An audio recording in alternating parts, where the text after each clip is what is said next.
Um, Bismillahir Rahmanir Rahim, in the name of God, the most merciful, the most beneficent. Assalamu alaikum, hello to everyone. I'm really honored to be the messenger of peace. And I stood here on this stage almost 3.5 years ago when it was my 16th birthday and it was my first appearance after the attack. And I stood here and I gave my speech and I told the world that education is the basic human right of every girl, and that no child should be denied this right. And I stand here again today and say the same thing, that education is the right of every child, and especially for girls, this right should not be neglected. If we want to go forward, we have to give education to girls. And once you educate girls, you change the whole community, you change the whole society. So I'm really honored to be getting this award. And secondly, I want to say that I'm getting this award, but I also want to represent Pakistan, my country, because I want people to know that this is me who's representing Pakistan, not the extremists, not the terrorists. They are not Pakistan, they are not us. It is girls like me who stand in that country, who believe in education, and it is girls like me who are Muslims, who are proud of their religion, who stand for education, who believe in education, and we tell the world that all Muslims, all Muslim girls, they believe in education, they believe in peace, and they'll stand up for their rights.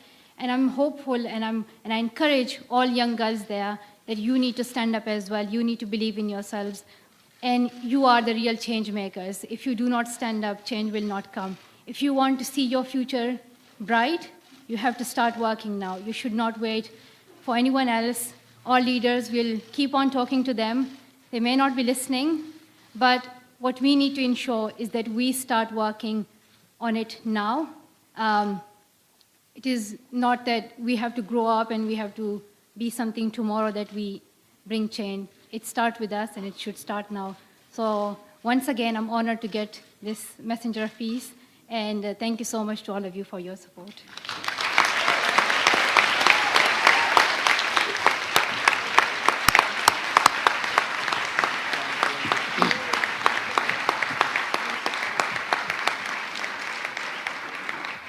Thank you, Malala. That's incredibly inspiring. And now you can see why we have chosen her. We're so lucky that you have accepted, Malala.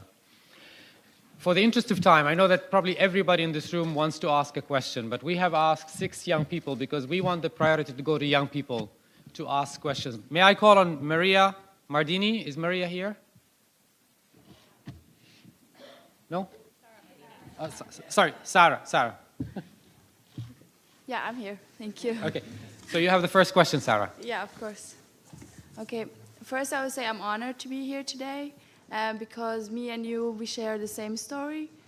We survived from a war at the end. And my question is for you.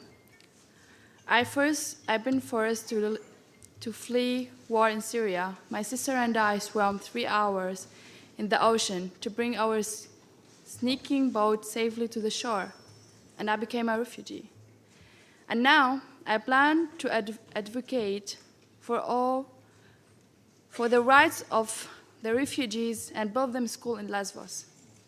My question to the Secretary General and Malala, in your travels to refugees camp and host countries, what do refugees girls tell you about their education, our hopes for the future? And thank you.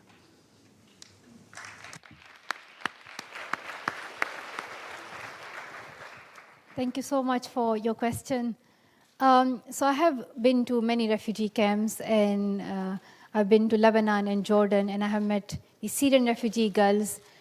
And life is quite difficult. Life is quite hard. You are living in tents. There's often no electricity.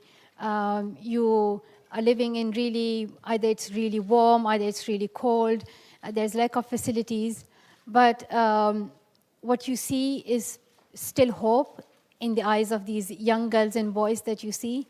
And I have met amazing and incredible young girls. And when you ask a Syrian refugee child, what is your dream?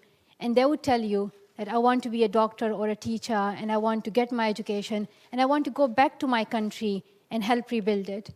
So that is their dream, that is their passion, that they want to go back to their country. They want to see peace in their country, which is something that we take for granted because we are living in peace every day. but that is their dream, that they want to go and serve their country and get their education. But life in refugee camps is very difficult. We can't even imagine it for a single day. But when we were in Swat Valley, when there was the military operation, we had to leave our home for 3 months, and we were internally displaced. And I still remember the time because I was going with my cousin to her school. We would walk every morning for half an hour. I didn't know whether I would be able to go back to Swat Valley or not, but I wanted to continue. I wanted to learn something, not to waste my time. And I still remember the time when every morning I would wake up and I would wonder, like, when would the day come that I would be able to go back to my home, to go back to my school. And the same is happening to all these refugee children who are hoping every day, when would the day come that they would be able to see their homes. And there are some children who have been living in these refugee camps for their whole life, and they don't know where their home is and why they have to be born in these refugee camps, why they had to leave their homes and their countries. I just want to Yeah, it's working. I just want to add one thing. In Lebanon, only half of the Syrian refugee children can go to school. Worldwide, only 2/3 of the refugee children have access to primary education, only 1/3 to secondary education, only 1% to the university. And this shows how little the international community is doing to educate refugee children, and how high is our responsibility, especially in the richest countries, to express our solidarity to all those that unfortunately cannot provide to their children the education they have the right to receive.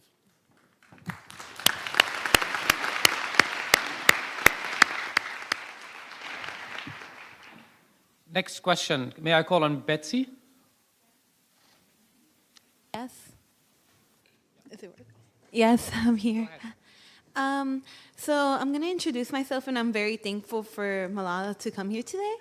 My name is Betsy Pijazaka. I'm a 17-year-old high school senior, and I'm planning to study political science next year in college. Me and my friends who are sitting next to me and behind me have started this fundraiser called Girls Helping Girls, and we're raising awareness about women's education in third world countries after reading the book called Half the Sky. So my question to both the Secretary General and Malala is, what can girls like us do to advocate the education of girls around the world, the importance of it? Well, firstly, I thank you for all that you are doing already. It is important that girls realize that their action and their voice is important, and it is needed right now. Because when I was young, when I was little, I used to think that I had to grow up and get a lot of degrees and one day be like a proper adult, and then I will be able to bring change. But I soon realized that no, you don't have to grow up to bring change in your community. You can take action right now, and you can bring change to your community right now. And whether that is using social media, which is a very powerful tool that young people have access to right now, raising awareness through that, or ensuring that you encourage your world leaders to give full attention to education and investment in education. Also, you can follow the work that we do through the Malala Fund and how you can get involved in that. You can visit our website, you can follow us on Twitter, Instagram, and so on. So there are lots of ways in which you can get involved. What is important and what is needed the most is passion, is ambition, and is believing in yourself that what you do really matters. Nothing to add. I couldn't have said it better.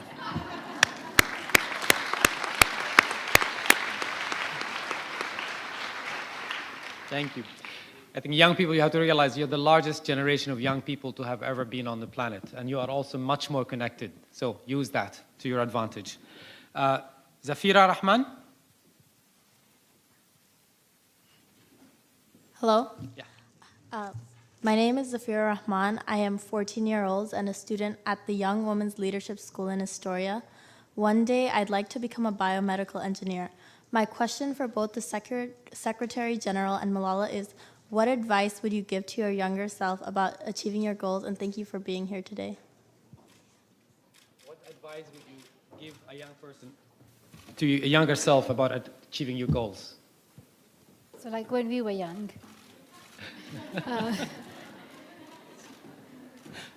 So when I was young, well, I started giving advice to myself when I was very, very little, and I would listen to these conversations that my father would have with his friends, and I would always sit with adults, and I always thought I was mature and I was old enough to have opinions and things right from the very beginning. I never felt young. And people now say like, oh, when you were young, and I say, really, I was young once. So I think I would just tell myself that believe in yourself, believe in your ideas. We often think that we are young, so our ideas are not that mature yet or not at the level to be implemented, but your ideas are important, your thoughts are important, and believe in them. There are often very, very adult and older people who have ideas and they don't work. We can see evidence in the world of how much mess is there. It is the clear evidence that the things they are doing don't work. So believe in yourself, come up with great ideas, join your communities, like do the work now, get involved, and try to, the resources that we have, try to think of cleverer ways that we can use this technology and the new resources that we have in a better way to help everyone in the community. I will answer not about the young, but about the old. And I will tell you that I hope that when I will be old, I will be able to keep the same passion for learning and studying that I still have as a young man.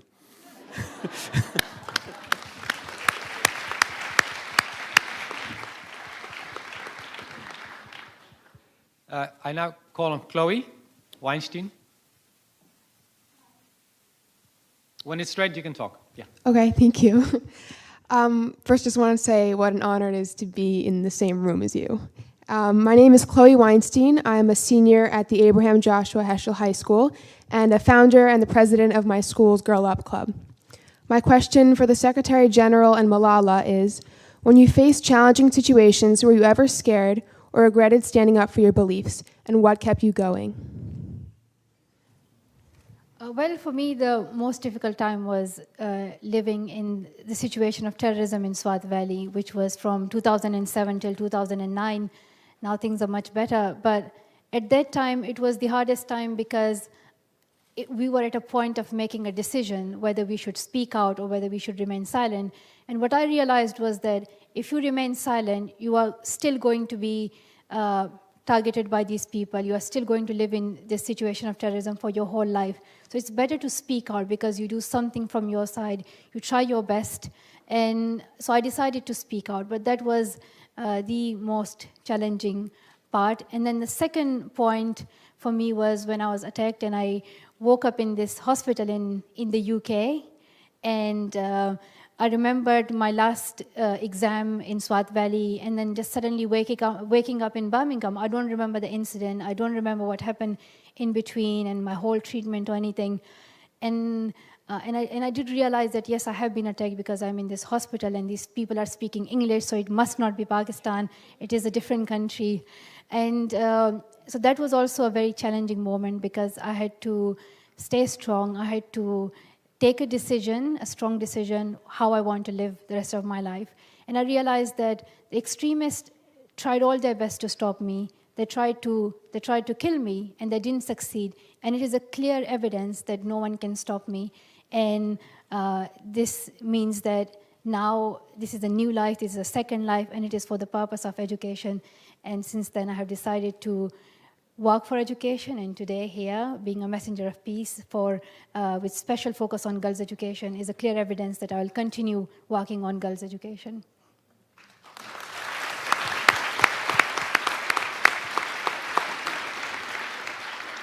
I think this is a remarkable example. I mean, so many of us sometimes are afraid to speak up just because we are afraid not to look nice or that others might be angry. What a fantastic example when someone is able to speak up with the risk of their own life. Thank you, Secretary General. So next on my list is Nima Lama. Is Nima Hello. here? Yeah. First of all, thank you for inviting us here. My name is Nima Lama. I live in New York, but I was born in Nepal, so yeah. I recently realized students must stand up for a change, so I started a project advocating for female education with my fellow friends sitting next to me. My question to the Secretary General and Malala is, how did you choose your career path, and what would you say to high schoolers like me who want to pursue this field? How did you choose your career path, and what advice do you give to schoolers like myself? Well, my career path isn't very clear. I want to study PP, which is Philosophy, Politics, and Economics in university. So I'm in the final year of my school. I have final exams coming soon in May and June. So I'm very tensed and really worried and really nervous.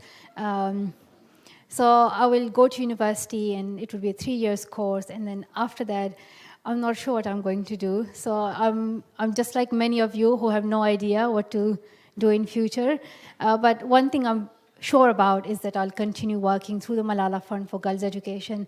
That is something that I have already decided and that I will continue to work on. Well, you know, I don't know. That's my answer. I started studying engineering because I wanted to study physics. I loved physics. And then there was a revolution in my country, and I thought that, well, physics is very interesting, but the people was needing something more effective, and I became a politician. And then at a certain moment, I felt that political life had done what it was possible. I joined a humanitarian organization. I think we always need to be ready to do what we feel is at the same time the right thing for us and the right thing for us to be able to contribute to the global good. Thank you.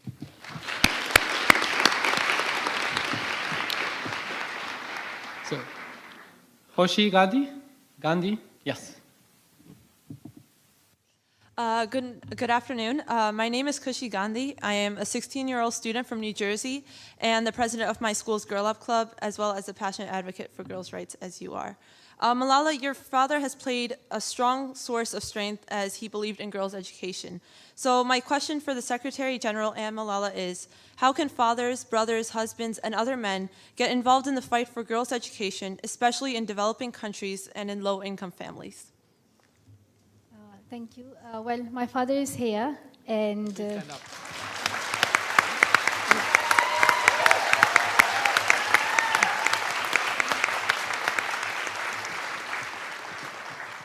I would say that the role of men and fathers and brothers is really important, because there were so many girls just like me in Swat Valley who could have spoken out, who could have come forward and raised their voice, but the problem was that the men in society did not allow them, their brothers did not allow them, their fathers did not allow them. And what is different in my story is that my father did not stop me. It wasn't that I was very intelligent or very clever or I had some special kind of training or something. All I had was a father and a family who said, yes, you can speak out. It is your choice. I think that's what we need. We need brothers and fathers and all men in the family to let women be who they want to be. And my father says that, don't ask me what I did for Malala, but ask me what I didn't do. And I didn't clip her wings. So men should not clip the wings of women and let them fly and let them go forward.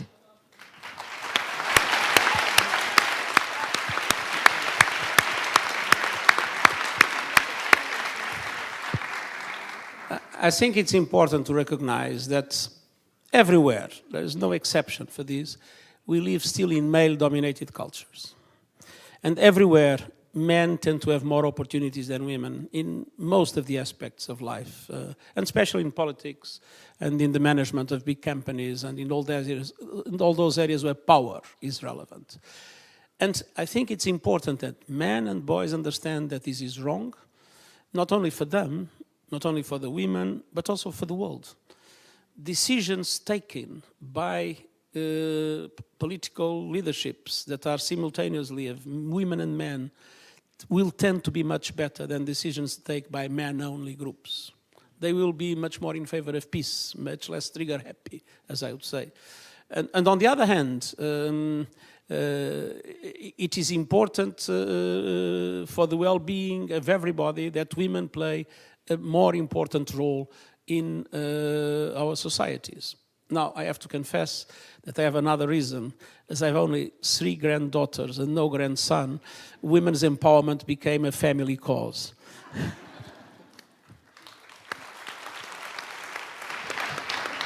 Thank you. Esra? Is Esra here? Hello, my name is Ezra Akasha. I'm a third-year high school student in Paterson, New Jersey. My question to Malala is, what do you plan on studying in university, and how will it help advance your work for girls' education worldwide? As I mentioned before, I want to study PPE, which is philosophy, politics, and economics. And I chose these subjects because I'm already studying them at my A-levels, and these subjects really connect, especially philosophy and politics, and then you study about the economy. They really interlink. And for me, it's important to know how the economy works, why their poverty exists, why is that some people have more resources compared to others, and how we can ensure that there is more equal distribution, and especially that we reach to the most neglected and the most deprived part of our society. And with that comes education, how can governments and how can countries ensure that education is given to every child and that no child is deprived of this basic human right. So I'm hopeful that studying this would help me in my future work, and then focused on Malala Fund as well for my future work. And that's it. But it's really hard to decide what you would be doing in the coming years of your life because you don't know what's going to happen. Yeah. Thank you, Malala. And we have one more question, and then I'll turn over to questions from other people in the audience. Ria? Thank you. I first just want to say that I'm very thankful to be here, and I'm very thankful for the opportunity to ask a question. My name is Ria Sani, and right now I am a senior at an all-girls high school in Manhattan. I am also a coalition director for Girl Up. My question is for Malala. What do you believe are some of the misconceptions people have about the relationship between feminism and Islam?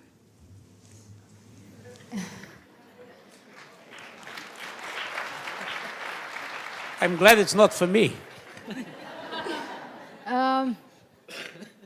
I think about feminism, people often forget that this main idea of feminism is equality. When I think of feminism, I think of equality.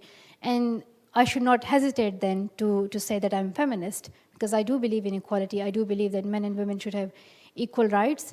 And I think there might be some groups that people would say, oh, this is a bit too extreme and this is against men. But I think we need to come together and we need to say, no, we believe in equality and we are feminist, and so we need to come forward and show the real face of feminism. And I think men also need to come in that and participate in that. So like my father, he calls himself a feminist. So I think if all of us if all of us say it proudly that we are feminists, I think people will, with the passage of time, they will accept it. About Islam and about Muslims, I would say that I feel really disappointed to see on media how the way Islam is portrayed. And there are 1.6 billion Muslims in this world. And I don't know, every day they hear the report and say that there are Islamic terrorists and there are Islamic jihadists and they're fighting in the name of Islam. And then people blame the whole Islam. And I think that's really disappointing, because if something happens and something is done by one Christian, and people then blame the whole Christians all around the world, or something is done by one Hindu and people blame all Hindus all around the world, that is disappointing. But I think what I would say that the true message of Islam is peace. The word Islam itself means peace. And the first word of the Holy Quran was Iqra, which means read. So education, learning, getting knowledge, discovering new things is the key part of Islam, which we often forget. So when I come here, when I stand here, I'm a Muslim, and I'm proud to be a Muslim, and I'm fighting for my education. I'm fighting for my basic human right, which Islam has given me, which as a human is my basic right. So I think people should look at me. People should look at all the other Muslims, the 1.6 billion Muslims who are living in peace, who believe in peace, rather than looking at a few terrorists. So I think, but for that, Muslim people also need to unite and stand really strongly against the extremists and against the terrorists, that they are not us. We don't believe in anything that they're doing.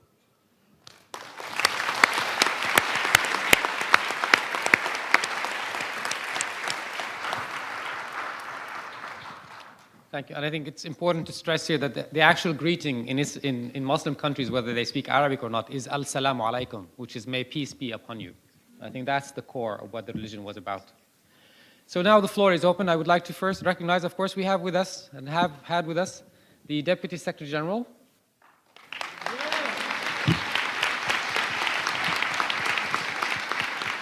And of course, the Permanent Representative of Pakistan. So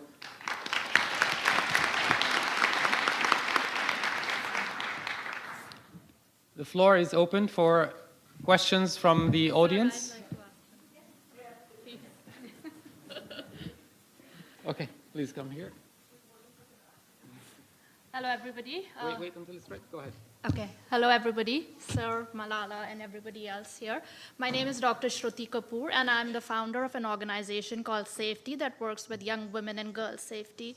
So, Malala, you have officially made the transition from an adolescent girl to a young, you have come into the category of the youth now, the 1.8 billion young people that are there in the world. Will you continue to advocate for youth? You started your journey with girls' education, but now that you are in the youth category, what is your plan going forward for the youth in terms of their education and their rights? Thank you very much.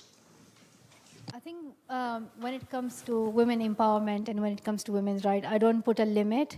For me, it is the education that is the key message, whether that is girls or boys or any age. Education is the key message. But I definitely believe that empowering girls especially is so important for society, because when you educate women in a community, it changes that society completely. It changes brings changes in terms of the economy, makes standards of living better, reduces early infant mortality, improves the lives of women as well. So that is the key message, but I think, yes, definitely engaging with the youth is also important. And I think youth has a very important role to play. The young leaders, this is your world, and you need to come forward and make it better for everyone. So, yes, definitely. Do you want to add something? Okay, this young lady here. I would like to see some questions from men and young men. Come on, guys. Please. Hi, my name is Nadine Clopton. I'm a youth representative for an NGO called Caring and Living as Neighbors. Our focus is on health equity for children in the LMICs. First, I just want to say I'm honored to even be in the presence of both of you. You both truly very inspiring people. My question is, how do you suggest that NGOs and other grassroots organizations working throughout the LMICs do end up reaching the most hard-to-reach populations, the most marginalized populations, with agendas such as the SDGs, and to ensure that no one else is left behind?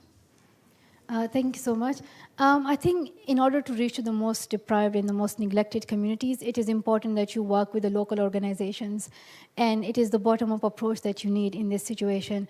So through the Malala Fund, that is our strategy, that we find local advocates, local champions.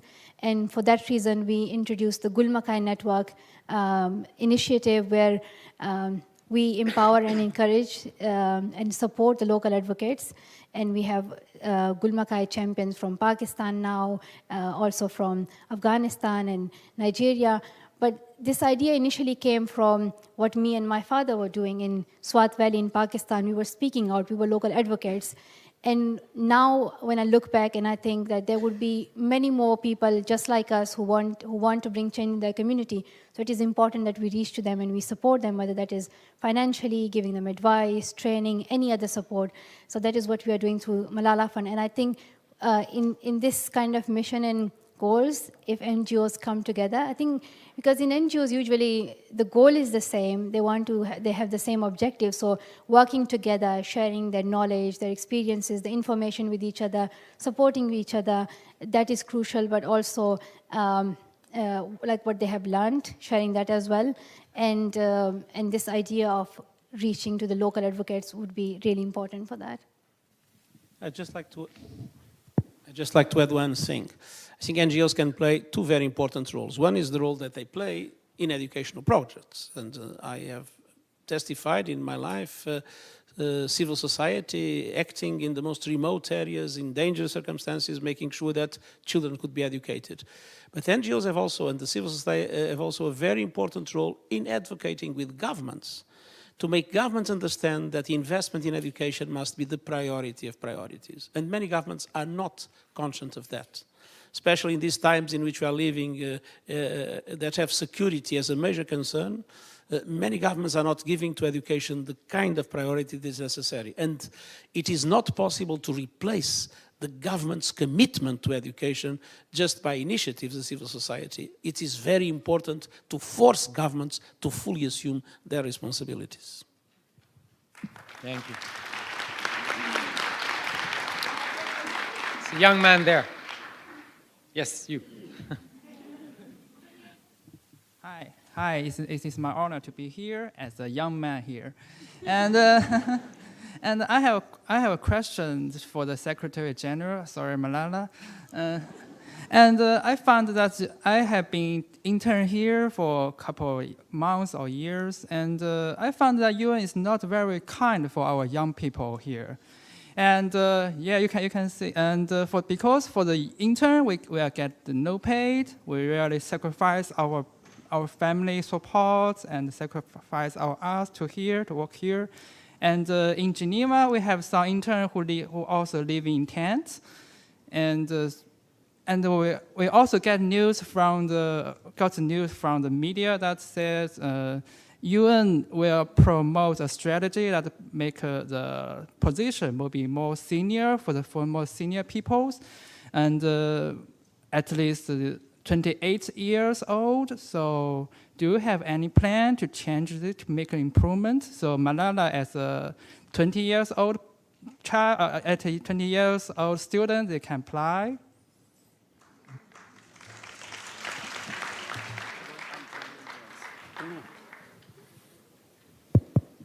Oh, that's a very interesting question.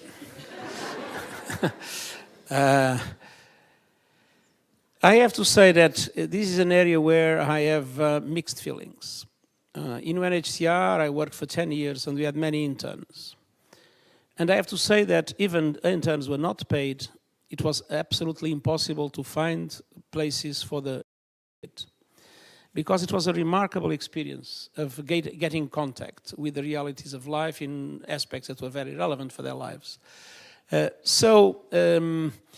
the other hand, if you pay interns with a normal salary or with you really destroy that feeling in that approach. Having said so, I also recognize that that creates a situation of unfairness, because only those that have some kind of income or because of their families or because of their governments can become interns, and others have not that possibility.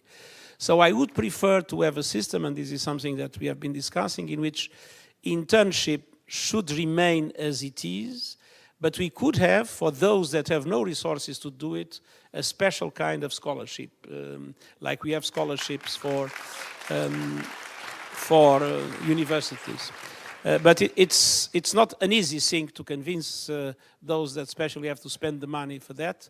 But I would preserve the nature of internship as it is, creating some mechanism to allow for full equality in the access to that mechanism. Thank you, Secretary General. So we have one last question, and I recognize the youngest person, I think, maybe in the room.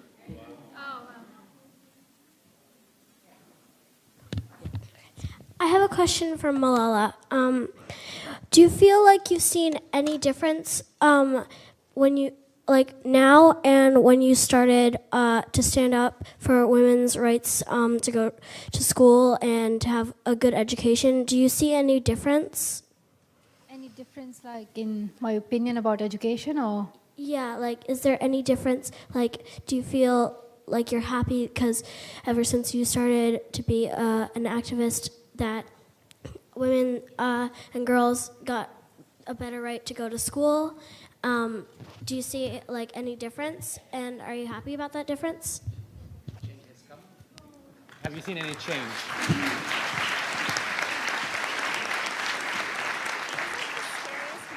Well, thank you for your question.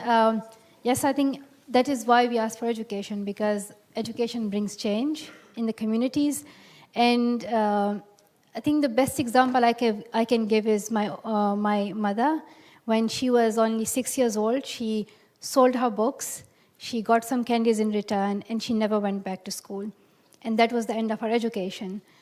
And now when me and my father were advocating for girls' education, she also has passion to learn and to get her education and to be independent, because now we are living in the UK, and when she goes out, she can't speak English, she can't communicate with people, she can't go to a supermarket on her own, she can't go and see a doctor, and that was a big challenge for her. So she started learning again in the UK, and she started taking lessons like English learning and some other skill that she was trying to develop, understanding how to talk to like a doctor in a supermarket. And things have changed for her in this 1.5 years.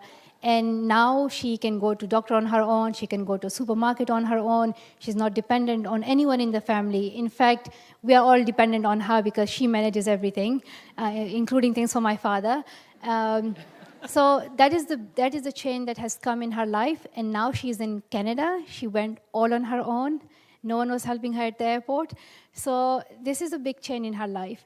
And I think that is the power of education that we see. Things that we take for granted because we know and we are so used to it, and we have the things we learn in school. But for someone who hasn't been to school, to be learning these things, and I just see clear evidence. Like, I just see the change that education can bring, the independence that it can give you, the empowerment that it can give you, the confidence it can give you. So education is a real change maker. Thank you, Malala. I really regret not calling on every single one of you. I know that you all want to ask a question, but we have a limited time with the program. I know the Secretary General has a schedule. Secretary General, do you have any final comments to make? I'll just make one final comment. I think, Malala, your life is a remarkable example of solidarity. But I've seen that solidarity in your country since I started to work in Pakistan 12 years ago. We live in a world where so many doors are closed, and so many borders are closed to refugees. And refugees, you spoke about them, are probably the most vulnerable people. Well, Pakistan has received more than 7 million Afghan refugees, with borders open, with doors open, with hearts open, with an enormous generosity. So I see in you the symbol of that generosity. And I hope that others will learn in the world that it's not closing our doors that we'll be able to move forward. Thank you very much. Thank you, Secretary General. Thank you.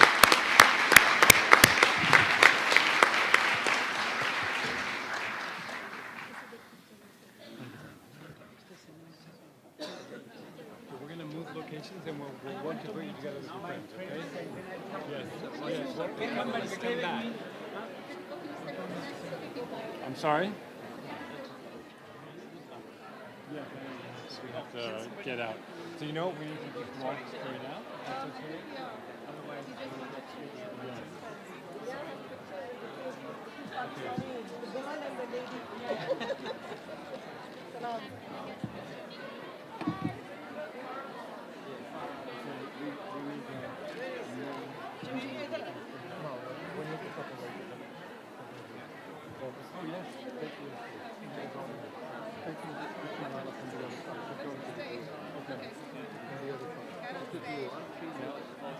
thank you very much.